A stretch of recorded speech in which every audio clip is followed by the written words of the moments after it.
העברנו הרצאה בנושא של איראן והמזרח התיכון והקשר של כל מה שקורה שם למציאות של החיים שלנו לכל שכבות ו' וט' שלנו, ושיעורים ביקורתיים המחנכות והמחנכים. אנחנו בעצם מכניסות אופציה אחרת, אופציה שאין בה צודק ולא צודק מוחלט, וגם של הטלת ספק. אם עכשיו הגיעו לנו יותר ו' וז', פחות ח' וט' שכבר הראש שלהם לא היה איתנו, אבל ושאלו מה, המלחמה באיראן היא לא הדבר המוצדק ביותר שיש, התשובה שהם קיבלו הייתה לא בהכרח. הפקדנו את הילדים שלנו אצלם, שילמדו מתמטיקה, אנגלית, היסטוריה. בינתיים הם מנצלים אותנו ומערערים אותם, מבלבלים אותם לגבי הזהות שלהם, לגבי האמונה שלנו, לגבי הציונות. אפילו גורמים להם להטיל ספק בנו, ההורים והמשפחה.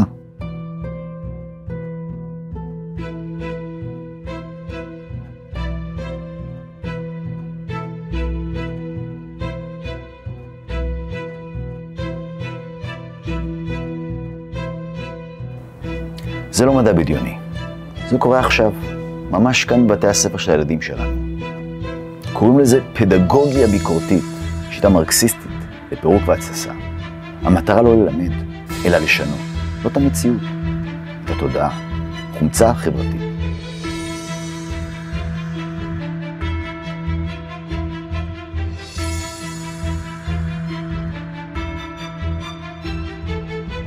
הם אומרים שהמורה איננו מעביר ידע, הוא מעצב תודעה, הם מתכוונים לזה.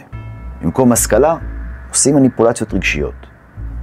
אני הרבה פעמים הייתה לי תחושה כמורה שאני יכול לארגן הפיכה קומוניסטית בכיתה ואף אחד בכלל לא ירגיש וזה לא יזיז לאף אחד, והם אפילו לא ידעו בדיוק להגיד בבית על מה בדיוק דיברנו בכיתה וזה. אבל אם אני אגיד את המילה נכבה, מיד עשרות טלפונים מההורים ומהמנהל וזה. אלה בדיוק הסוגיות שאני חושב שיש בהן מרחב פעולה מאוד מאוד מאוד רחב, שלא מושך, לא תשומת לב ולא כותרות, ועדיין מממש את המחויבות לחינוך פוליטי עשיר. כשאדם שכיהן בתפקיד כזה בכיר מסביר איך לעקוף את ההורים ולחנך לערכים חדשים, בלי שהם ישימו לב, זה כבר לא מקרה בודד. זו שיטה, זו תנועה, זו תיאולוגיה. יש פה בעצם עבודה במישור הגלוי ועבודה במישור הסמוי, עבודה חתרנית לפעמים, כן, זה חלק מאסטרטגיות מאוד מקובלות בשינוי חברתי ואקטיביזם. הסתכלות על איך אני גם עושה את השינוי וגם לא מרימה דגל בולט מדי. הם קוראים לעצמם סוכני שינוי. ומי הילדים? כלי. הם עוברים תהליך הדרגתי מהפעלות פשוטות, דרך רגשות ועד תודעה פוליטית, תודעה אמונית. חוזר על השאלה ואומר, וואלה, אני מרגיש אישית שהזהות הציונית שלי מתערערת במהלך הקריאה של השיר, שזה לא דבר שקורה בשיר ספרות רגיל. מה יש לכם להגיד על זה? כאילו, אני רואה שיש פה איזה מסר פוליטי, אני לא יכול להתמודד איתו, כי הרי הוא לא נאמר במפורש. אז המורה משתיק את כולם ואומר, רק נקודה, בשיעור, כדי ששיעור יעבוד, כדי ששיעור יתפקד כמו שצריך, צריך שיהיה ערעור. נשמע מאוד, מאוד חכם, מאוד מטושטש. אני שואל אותו, איזה ערעור? ערעור על הזהות הציונית שלי? הוא אומר, כל הזהויות אמורות להתערער. ואני אומר לו, גם הזהות הציונית? הוא אומר לי, כל הזהות. אני אומר, גם הזהות, כן. הוא אומר לי, כן, הזהות הציונית.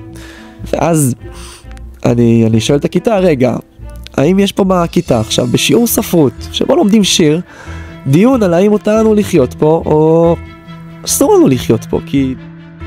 איפה אנחנו? ההורים? בכל התהליך הזה, מחוץ לתמונה.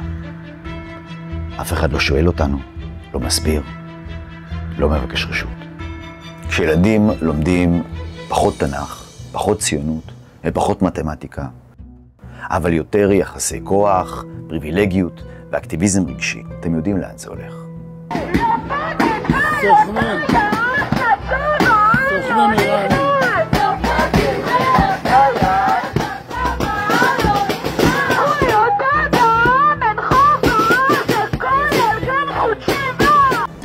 הילדים שלנו מאבדים את החיבור למשפחה, למסורת ולמציאות.